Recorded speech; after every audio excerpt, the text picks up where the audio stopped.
What's up, guys? We're waiting for Manu. For 1 second, I just hit live. Oh, there you go. There you I'm are. back. I'm back. Sorry, I'm back. Sorry. That was quick, man. No, just gotta tell everybody to stay quiet for a little. Okay, Manu. Thank you so much for your time here, man. Thanks to And you. to offer, to share your experience. It for sure is going to help a bunch of students.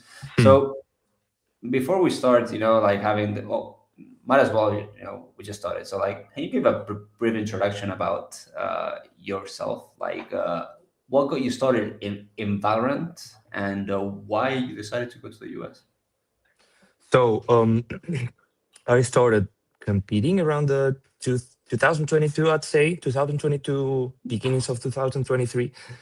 And yeah, I just got an opportunity to go there, and I always wanted to keep studying because I did an engineering back in the day, and then I just wanted to keep leveling up on my studies, and that was a chance to combine both of my like my favorite interests. That was like studying in the business world and competing too. Because and yeah, and so far it's been a great experience over there. Like great people, great competition, and great equipment too.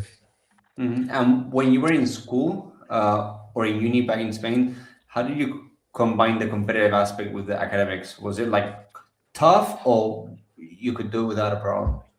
I'd say it's tough. It's just like managing your time properly. I'd say it's maybe more about organizing your whole day, but you don't have much time left besides competing and studying.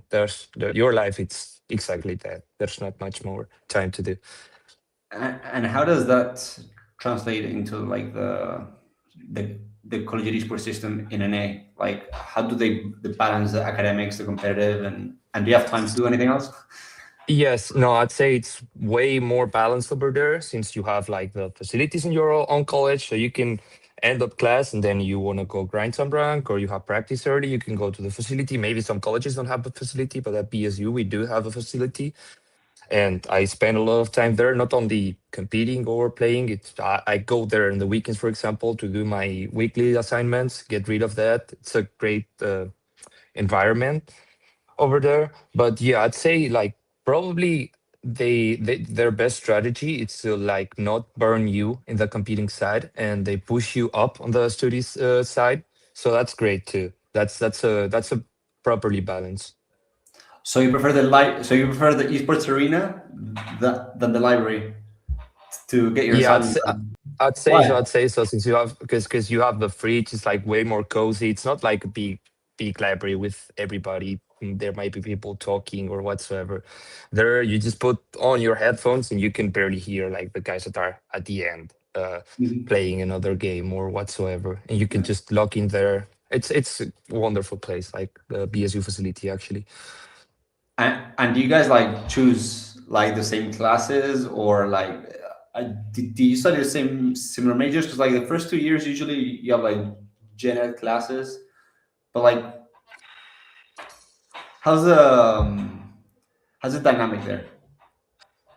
So we do choose like most of the team of my teammates. We try to schedule like around the same classes since like as you said we have more general classes. It's not like very major specific, but like somewhat in our program, for example, like people are very in different majors. There's a couple of business majors like me, so it's just like you can just scale with them the general classes, and you just have your teammate and your classmate at the same time. It's a wonderful thing.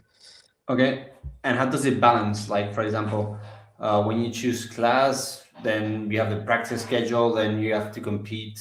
Maybe you go to a LAN or compete online. How does all that structure work so everything is aligned and the teachers So know they do organize over your class schedule. After you get your class schedule or whatsoever, that? you are gonna like fix your practice schedule, like where times that it fits perfectly for everybody. You Mhm. can do, I don't know, depends on the team and how willing are they to do extra time. Then you'll do as many practice hours as required, but it's mainly classes and then you'll get the practice. Okay. Okay.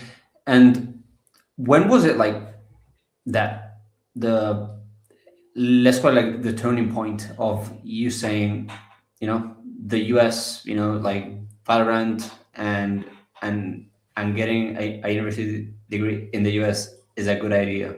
Because you were already doing it in Spain. Like, why the US? Because personally, for me, it's the US. It's a country I like a lot, especially like Hmm. different systems they have, the flexibility they have on their economic system. Would say flexibility is not might not be the best word, but you guys understand me. Like they are very open to, so you Yeah. can do whatever you want, and it's a place where I feel like. They do put the effort on organizing this kind of stuff like college sports, like not only esports, every single sport in college, it's like very properly balanced with your classes, and you have the chance to do the extra step. So that's why I think it's like, besides here in Europe, it's more like club thing and separated. Over there it's like together with college, and that makes sure I feel like it's perfect for your future. So yeah, Nice. plan A and plan B. And do you go to the games? Let's say the football games. How- I How's that do, I do. experience? It's great. The tailgates, it's everything. It's like, I mean, it's great. It's a great experience. Like overall, Especially tailgates, huh? the yeah, it's everything. Everything's in huge. Everything's way huge, way bigger than here. And because when we were like in the process back in the day, like selecting unis and stuff, like each uni had like their strengths, but like I mean, let's put it this way: why Ball State from the offers that you had? Like, what made you like, when you had we had the call with Brandon? I remember like, what made you say like, okay, this is the uni I want to go to? It's mostly I just like had the feeling Brandon was the guy, because I was talking to him. He helped me a lot through the process. I asked him stuff about how do I enroll for my classes, or do I, and I feel like he was like willing to show me the ways, and they had already another international student, so I was like, okay, they have a little bit experience in this, so like the whole thing can be beneficial for me. Like they already have the backlash from Casper in this case, so I Mhm. can use that knowledge for myself. And people were great, the program was great, and Indiana is a cool place. Okay, and what surprised you from Indiana, or like the campus life in the U.S. in general? So I thought campus would have been like way more empty, since like in the US most of the people Yeah. move by car, but like you can see people walking anywhere in campus. There's always something to do in campus or something going on. And I'd say maybe the weather too. I don't know how my Mediterranean ass survived on minus 30s or minus 20s Celsius. Yeah, because is it cold like dry, or is it humid? Because I've never been to It's Indiana. there's humidity because of the like the Michigan Lake, I think it Yeah. is, like the big lakes on the north. So when I check the weather app, it says it's humid, but the cold and the hot, it's not. It doesn't feel like as humid as here, for example, in Valencia. It just doesn't feel that humid, but it says it's humid. So I might assume it is, but I'm used to very humid areas like here. Hmm. What else surprised you About that you about weren't the expecting? I wasn't expecting. I'd say maybe how friendly the people are on the US. I'm not used to like that kind of friendliness, since here like people in my town, in other places over here they are nice, but people are very welcoming. They'll come and ask you, hey, that cool accent, where is it from? Like, where are you from? Why are you here? And they'll be just chatting with you, just checking out. Yeah, I mean, Valencian people, have the beach, the good sun, you know, Yeah. usually cool people. So No, don't be too they are. judgmental, man. No, they are. But in my town specifically where I live, the people are very rude, and they'll overlook you sometimes. So it's just like that difference, walking to the grocery store and somebody receives you with a smile. Yeah. That's something I'm not used to. And so we talked about expectation and what surprised you. About what was the biggest challenge? Because for me, when I went to the US to study, like the first 2 semesters for like the first week or two, like I really had it like I really missed home, and it was tough. Maybe because I did the experience when I was 18 and you were a bit older. But like, what are the most challenging things that you have to overcome? I'd say homesickness is Yeah. definitely a challenge you have to face, and you have to have that strong mindset on saying this is like I'm here because I want to be here. Because sometimes, even if you want to be there, sometimes you just miss home because that's the thing. But like that might be the biggest challenge, like overcoming that homesickness Mhm. problem and just adapting the language barrier. For example, like for Spanish speakers, us, it's like hard to pronounce English like in a perfect way. Yeah. So it's just like sometimes they didn't understand you. You have to learn a vocabulary. But yeah, it's just homesickness. Definitely the number one challenge. Yeah, yeah. Well, especially, I mean, the understanding like every part of the US has a different accent, so you also have to adapt to that. But Yeah, no, yeah, I completely get it. And what would you say are like some skills that you have developed um, in the US? I'd say communicating my team with my team Yeah. was something I did briefly since I've been working in different places. But like communicating properly, it's something they put the burden on. And I got help by the sports psychologist. He helped me with some techniques like the compliment sandwich or different other techniques. And yeah, that's a skill I've developed the most, like how to communicate stuff and how to say stuff properly and in an optimal way. Nice. So you also have access to a sports psychologist on campus. We do on both days. Yeah, we do. Like every Amazing. single sport, the varsity or juvenile, I'd say club doesn't, but juvenile and the senior team, I'd say, I don't know how is it called, the varsity. Yeah. They both have a sports psychologist. Yeah. Yeah, it's amazing. Like when I went to US, I went to tennis scholarship because collegiate sport wasn't a thing Yeah. when I was in college. But we also had a sports psychologist, and they really help you. Yes, Uh, they do. Things that as a teenager, maybe in Spain, I had the typical sports psychologist that came once a month, gave a 1 hour talk that nobody listened to. But like when you are in a more professional setting, and and you have all these resources, like especially with like anxiety, or like closing points and winning, like they really help me. So it's Yeah. amazing that you have those resources as well. So super cool. um and Manu, Mm. any plans, like, no, and let me rephrase that question, like post graduation. I know Mhm. you still have a bit, but like Spain, US, what do you plan on doing, after graduation? What do you want to work? Well, what are your plans? Or you just want to chill? Yeah. No, I'd say like on paper, since my visa expires after graduated, I'd say maybe get an internship that year, Yeah. that OPT year, and then I have to go back. But like my feelings and the thing I want to do, it's like Mhm. to stay there because I really fell in love with the Midwest. Okay. And what is what is one thing that Spain has that Indiana doesn't? I'm gonna be like very cliche here. The food there, it's a Come on. bit. It's it's not the same food. It's like very meat based and it's very greasy food. So for someone who's used to fish and olive oil, it's not an easy switch. But Yeah. you can get used to it. But I prefer this food actually. And Whole Foods can get a bit expensive. Oh yeah, definitely.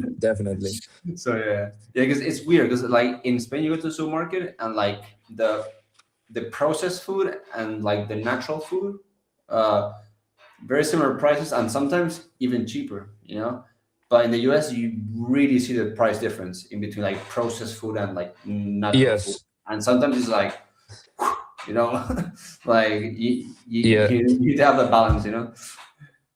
But yeah, no, yeah, for sure. And what is something that US has that Spain doesn't, that you like? Mm, I'd say, for example, in the college environment, I'd say the flexibility, since you can pick, choose your own classes, your own time schedule. You can choose when to do this class and this other class. Here in college in Spain, you usually get first year you have these, second year you have these, and they say what time and what class and whatsoever. But there you can choose when do you want to do your stuff. You can and you have like flexibility on the not on the optative classes, I'd say, optional Mhm. classes.